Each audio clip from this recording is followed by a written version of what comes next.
অনেকদিন পর আবার আমিরা মামনিকে নিয়ে ভ্রমণে যাচ্ছি। তবে আজকের ভ্রমণ যাত্রা চরপেশন বেতুয়া নদীর পাড়ের পর্যটক কেন্দ্রের দিকে। আমি আমিরা মামনি এবং আমিরা মামনির মায়ের কাছ থেকে তাড়াতাড়ি হেঁটে সামনে চলে আসলাম। আর আমিরা মামনি এবং আমিরা মামনির মা গুটি গুটি পা করে আস্তে আস্তে সামনের দিকে এগিয়ে আসছে। এবার আমরা রিকশায় করে চরপেশন বাজারের বেতুয়া যাওয়ার অটো স্ট্যান্ডের দিকে ছুটলাম। চরপেশন বাজারের অটো স্ট্যান্ড থেকে রিকশা বদল করে বেতুয়ার দিকে ছুটে চললাম। যেতে যেতে দেখবো আমরা এই বেতুয়া রাস্তার প্রতিকূল পরিবেশ। দেখা মিলল রাস্তা ভেদ করে পুকুরের ওপারে সুন্দর একটি ভবনের, তারই বিপরীত পাশে দেখা মিলল খালের মধ্যে জাল এবং ড্রামের ভাসমান হ্যাচারির মধ্যে করছেন মাছের পোনা চাষ। একটু সামনে আসতেই দেখা মিলল অনেকগুলো সিম চাষের ক্ষেতের। এই বেতুয়া রোডের আশপাশের প্রতিকূল পরিবেশ দেখে বেশ ভালোই লাগছে। রাস্তার পাশ থেকে খোলা বিল দেখা যাচ্ছে, যা দেখতে অতুলনীয় সুন্দর এবং খুবই চমৎকার ভিউ। আমরা অবশেষে চলে আসলাম বেতুয়া ঘাট এবং পর্যটক কেন্দ্রে। এটি হচ্ছে বেতুয়া ভাসমান একটি রিসোর্ট, যা দেখতে খুবই চমৎকার এবং খুবই সুন্দর। এটি বেতুয়া নদী, দেখে বেশ ভালোই লাগছে। বেতুয়া নদীর পাড়ে রয়েছে সুন্দর করে সাজানো বেশ কিছু ফুচকার দোকান, যা পর্যটকদের খানিকটা ঘোরাঘুরি করার পর ক্ষণিকের জন্য হালকা খাবারের চাহিদা মেটায়। অটো থেকে নেমে চলে আসলাম নদীর পাড়ে। আর এই নদীর পাড় দিয়ে একটু হাঁটলেই নদী উপভোগ করার একটি পর্যটক কেন্দ্র স্থান। আমির আর আম্মু আস্তে আস্তে করে হেঁটে চলে যাচ্ছে নদীর পাড়ে পর্যটক কেন্দ্র স্থানের দিকে। এবার আমিরা এবং আমিরার আম্মু পর্যটক কেন্দ্র দিয়ে হাঁটা শুরু করলেন। এবার আমিও একটু সামনে এসে পর্যটক কেন্দ্র দিয়ে হাঁটা শুরু করলাম। এবার আমরা এই স্থানটি ত্যাগ করে চলে যাব সামনের ওই চাউনির দিকে। চাউনির এখান থেকে রিসোর্টটি দেখতে বেশ ভালোই লাগছে। এখানে এসে নদীর প্রতিকূল এবং প্রতিচ্ছবি দেখছি খুব সহজেই এবং দেখে খুব ভালোই লাগছে। একেবারে নদীর পাড়ে দেখা যাচ্ছে সুন্দর একটি ছাতার ছাউনি। আম্মু, এ বাবা, এই তো দিকে ভালো লাগতেছে। কি চমৎকার ছাউনি, তার নিচে চেয়ার দেওয়া আছে, তার সামনে দিয়ে ফুচকার দোকান। তো যারা ফুচকা খাইতে চায় তারা এখানে এসে বসে ফুচকা খাইতে পারে। এটা নিচে আমিরা মামুনি এখানে এসে একা একা শুরু করে দিলেন ঘোরাঘুরি।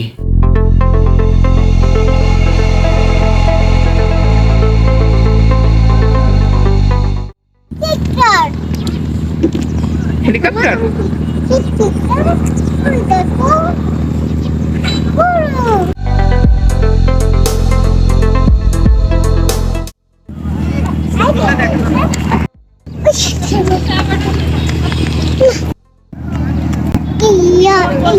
আমাদের তিনজনের জন্যই এই স্থানটি একেবারেই নতুন। আর এই নতুন স্থানটিতে আমিরা মামুনি এসে ঘোরাঘুরিতে এতটাই হাস্য উজ্জ্বল হয়ে উঠেছে যে যা কোনো বলার বাহির।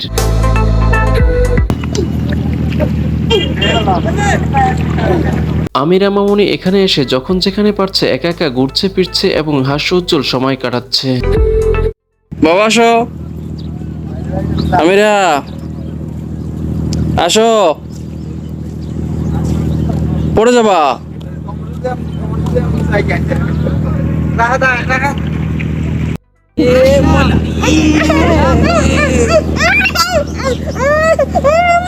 আমিরা মামুনি এখানে এসে ঘোরাঘুরিতে এতটাই হাস্য উজ্জ্বল হয়ে উঠেছে যে আমি এবং আমিরার আম্মু কোনোভাবেই আমিরা মামুনিকে এখান থেকে নিয়ে যেতে পারছি না।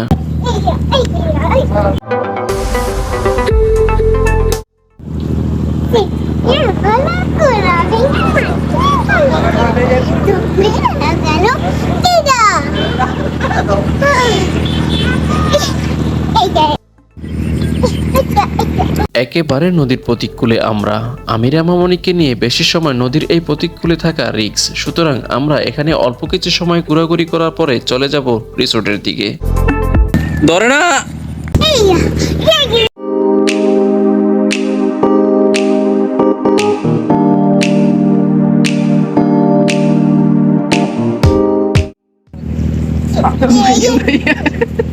যতই এখানে থাকছি ততই আমিরা মামনি ঘোরাঘুরি এবং দুষ্টমির মাত্রা বেড়েই চলেছে। ধরে ফেলাই দিই, পানিতে ফেলাই দিই। কেমন লাগে এদিকে? ভালো, মোটামুটি।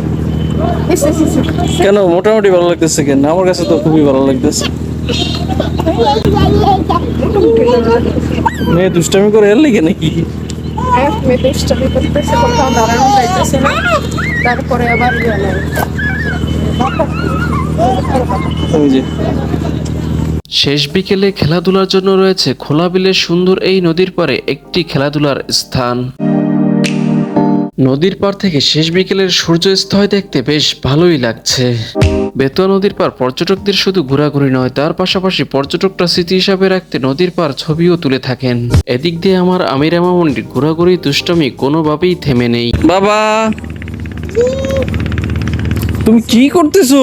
কি নিয়ে দুষ্টামি করো এগুলা? তুমি কোথায় আসছো বলতে পারো? হ্যাঁ, ও মা, তুমি আসছো কোথায়? এটা তোমার বাসা? আমিরা রামু প্রিপারেশন নিচ্ছে ছবি তোলার জন্য। আমিরা রামুর ছবি তোলা শেষ হলে আমিও বেশ কিছু ছবি তুলবো, তবে একা নয়, আমিরা মামুনিকে সাথে নিয়ে।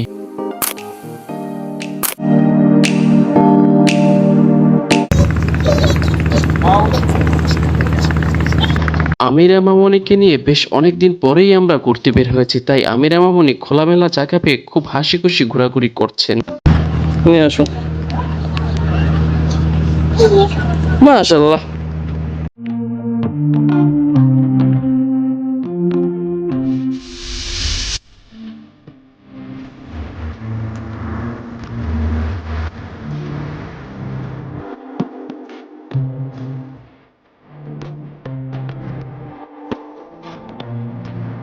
আমরা এক্ষুনি নদীর পাড়ের এই পর্যটক স্থানটি ত্যাগ করে বেশ কিছু সময়ের জন্য চলে যাব রিসোর্টের দিকে।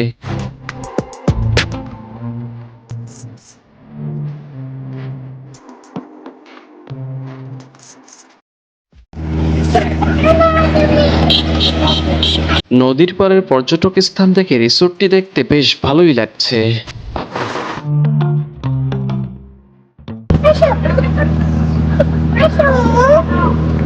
বেলা গড়িয়ে আসার সাথে সাথে আমাদেরও চলে যেতে হচ্ছে। আমরা চলে আসলাম রিসোর্টটির সামনে। রিসোর্টটির নাম হায়দ্রাবাদি শাহী কিচেন 5।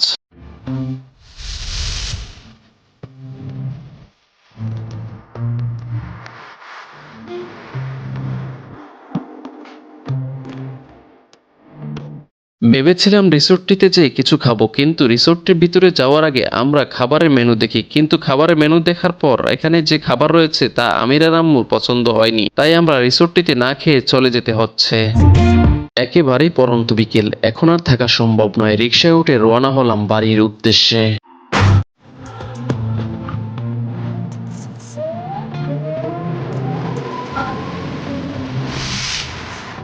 পরন্ত বিকেলে নদীর এই পার থেকে রিকশাও চালিয়ে যাচ্ছে একদম পঙ্খিরাজের মতো করে।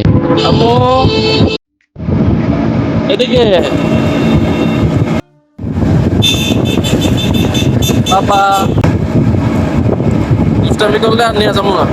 আজকের মতো ভ্রমণ এবং ঘোরাফেরা এখানে শেষ। সবাই ভালো থাকবেন, সুস্থ থাকবেন। আল্লাহ হাফেজ অ্যান্ড টেক কেয়ার। আসসালামু আলাইকুম।